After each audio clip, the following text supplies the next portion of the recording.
किससे कक्का के। राम राम नमस्कार। आप देख रहे हैं किस्से कक्का के और मैं हूं सचिन सक्सेना। तो शुरुआत करते हैं किस्से की। एक गांव में बहुत ही गरीब किसान रहता था। उसके 4 बच्चे थे और थोड़ी सी उसके पास जमीन थी और चारों बच्चे वो इतने आलसी थे कि कोई काम धंधा उनके पास नहीं था और ना वो करते थे। इतना उनमें आलस भरा हुआ था। अब बेचारा किसान बहुत परेशान। वो सोचता था कि मेरी तो जिंदगी कट गई, अब बेचारे इन बच्चों का क्या होगा। तो अब भैया वो बहुत ज्यादा एक बार बीमार पड़ा।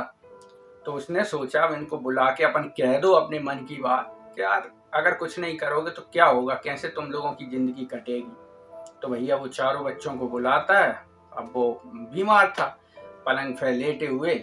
उसने बोला कि सुनो, मैंने अपनी पूरी जिंदगी में जो जमीन थी उसमें से ही तुम्हें पाला पोसा बड़ा किया, तो तुम ये आलसपन मत किया करो, मतलब कुछ अच्छे से काम धंधा कर लिया करो। अगर नहीं करना तो मैंने अपनी पास जमीन है उसमें मैंने सोने के वो घड़े गाड़ के रखे हुए हैं। अब मैंने बहुत पहले गाड़े थे, तो तुम उन्हें खोदना और उन्हें निकाल लेना। अगर कुछ नहीं करो तो उससे अपनी जिंदगी निकालना, काटना। तो उन्होंने कही ठीक है। अब भैया इतना कहते ही किसान बेचारे चल बसे। अब वे चारों भाइयों ने जमीन खोदना चालू करी। अब एक दिन हो गया भाई, एक तरफ खोद दी, 2 दिन हो गए, ऐसे उन्होंने काम करें, मतलब दिन भर वही खोदा खादी करें और देखें। अब वो उन्हें नहीं मिली। अब ऐसे महीनों बीत गए। अब भैया जब तक बरसात को टाइम आ गया, अब उनने वो पूरी जमीन तो खोद ही दी थी। अब जमीन पे जैसे ही बरसात आओ तो पानी पड़ो, अब पानी पड़ो तो सब गांव वाले ने अपनी अपनी जमीन में बुआई चालू कर दी। तो भैया उनने सोची सब बो रहे हैं, अपन भी जामे कछू डाल दो गई, तो उनने वहां में भी अनाज बो दो। अब भैया वो अनाज बो उनने थोड़ी सी वहां पे मेहनत कर ली।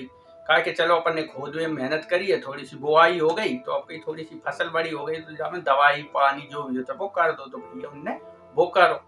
अब बढ़िया जैसे फसल पक के तैयार हो गई, पूरे गांव वाले ने काटी तो उनने भी काट ली।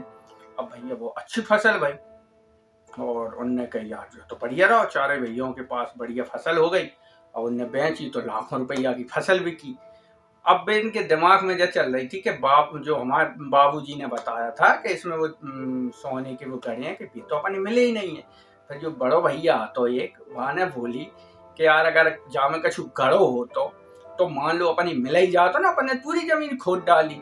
तो मतलब बाबूजी ने अपनी जो शिक्षा दी थी कि भाई मेहनत परिश्रम करेंगे जब वही कछु ना कछु मिले। वो देखो कि अपन पहले कछु ही नहीं करते तो अपने पास कछु नहीं आता, और अब देख लो अपन ने जो जमीन में बुआई करी और बढ़िया मेहनत करी, कितना सारा के जो ही अपना धन दौलत है। तो ऐसे वो किसान ने मरते मरते जाते जाते चारों बच्चों को सुधार गया और उनका आलस भगा गया।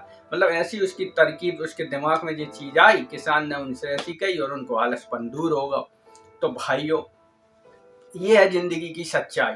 आलसपन से कुछ नहीं होता, किस्सों से कुछ ना कुछ सीखने को ही मिलता है। सबक सीखने चाहिए कि कैसे क्या होता है। अब देखो वो अगर आलसपन करते रहते तो बेचारे आलसी में, जैसे गरीबी ने बाप ने निकाल ली ऐसी बच्चे जिंदगी निकाल लेते, लेकिन उन्होंने मेहनत करी और मेहनत परिश्रम का फल हमेशा मीठा ही होता है, अच्छा ही होता है। तो हमें इन किस्सों से कुछ ना कुछ सीख मिलती है। इसीलिए मैं आपको रोज नए किस्से सुनाता हूँ कि कुछ ना कुछ किस्सों से सीखें, अपन भी सीखें, अपने बच्चों को भी सिखाएं और उन्हें भी ये किस्से सुनाएं। इसलिए ये सब लोग बैठ के एक साथ परिवार के साथ किस्से सुनना चाहिए और इनसे थोड़ी बहुत सीख लेना चाहिए। तो आज के मेरे किस्से में इतना ही। मैं कल फिर हाजिर होऊंगा एक नया किस्सा लेके। जब तक मुझे दीजिए इजाजत, नमस्कार। किससे कक्का के।